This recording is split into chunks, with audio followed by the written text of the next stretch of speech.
Oh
wow, guys, today we are out in the country. Look at this, nothing but cornfields behind me, and I mean, you can smell it. As soon as I stepped out of the car, that's all you can smell is this corn back here. It's pretty amazing.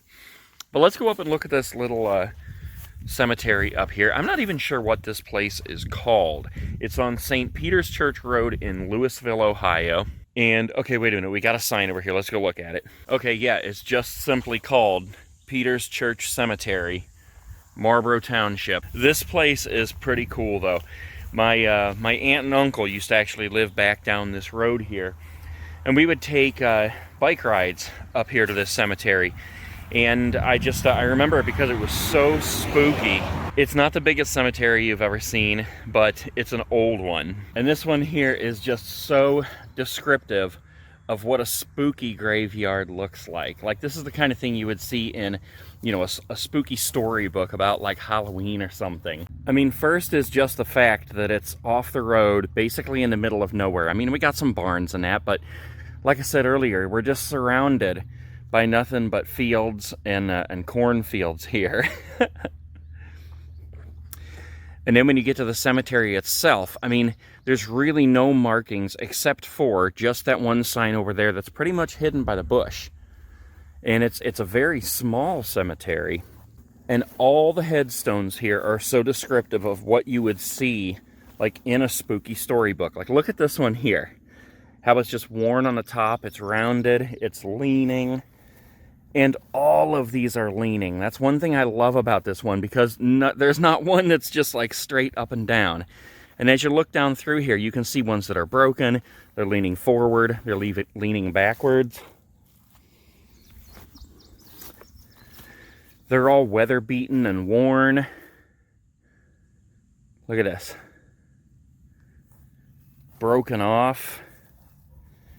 This is definitely the kind of cemetery that, first of all, you wouldn't want to be caught in the middle of the night.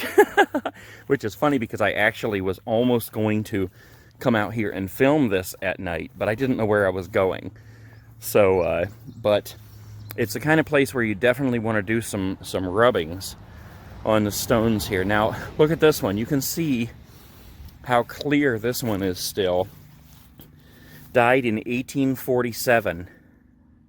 John Miller. That is a creepy looking stone. That's like something that you would just create at home for Halloween.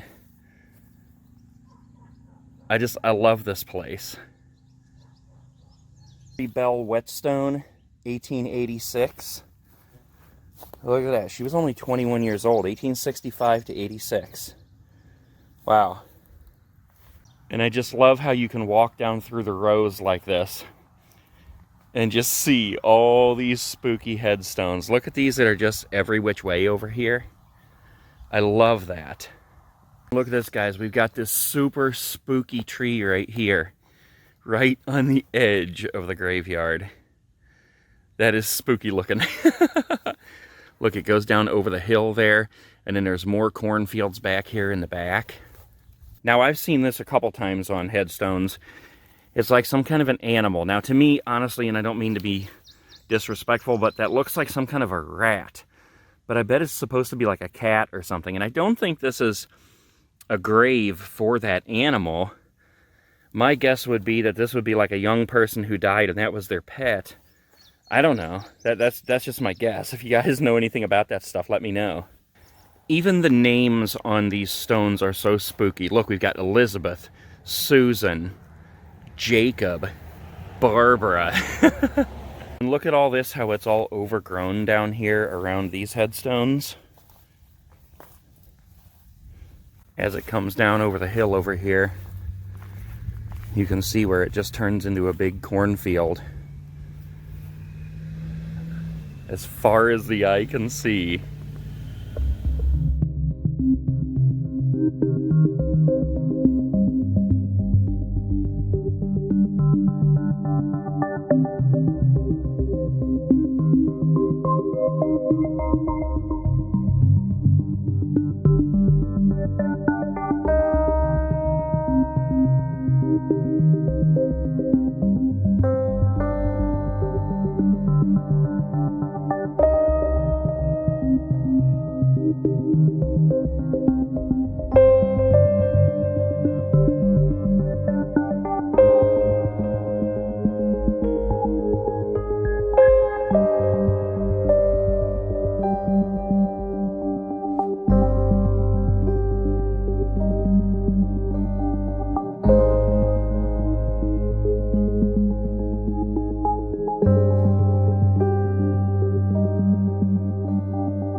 Yeah, look at this, guys. Then you've got, like, you got the whole graveyard back here.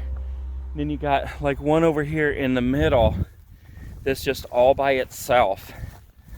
I wonder what the purpose of that is.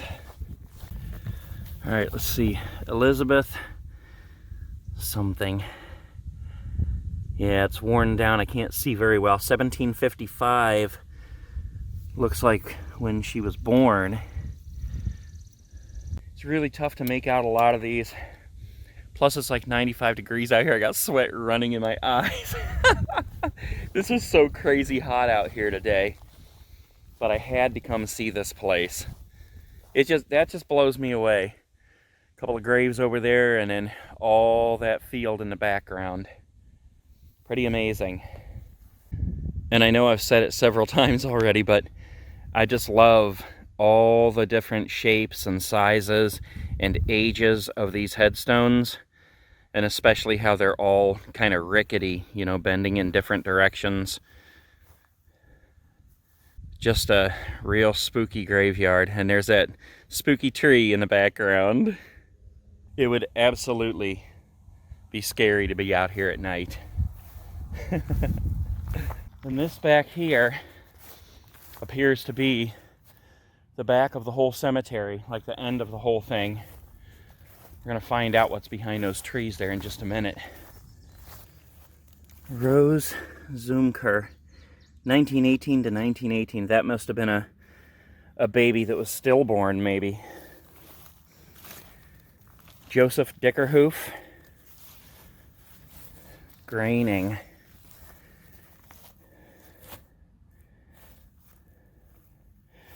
Look at how it's just pushed off of its stone a little bit. I wonder why that is. Oh, look, there's another one behind it. Like, I wonder if that was the original one, and then it was replaced with this. I like how these have a tree around them. Well, I mean, a couple of trees. Almost like they were providing a shade. Man, that's what I want. When I die, I want buried somewhere in the shade. I am hot. Okay, let's go see what's in the back here. Yeah, this is the back of the cemetery here. Not many left. Just, here's one that's among the trees falling over. A couple of older ones here in the ground. Let's see what this says. Carrie and Edith. So I would assume that was one and the other there. here's the rest of them right here. Look at this one over here where these pieces are just busted up.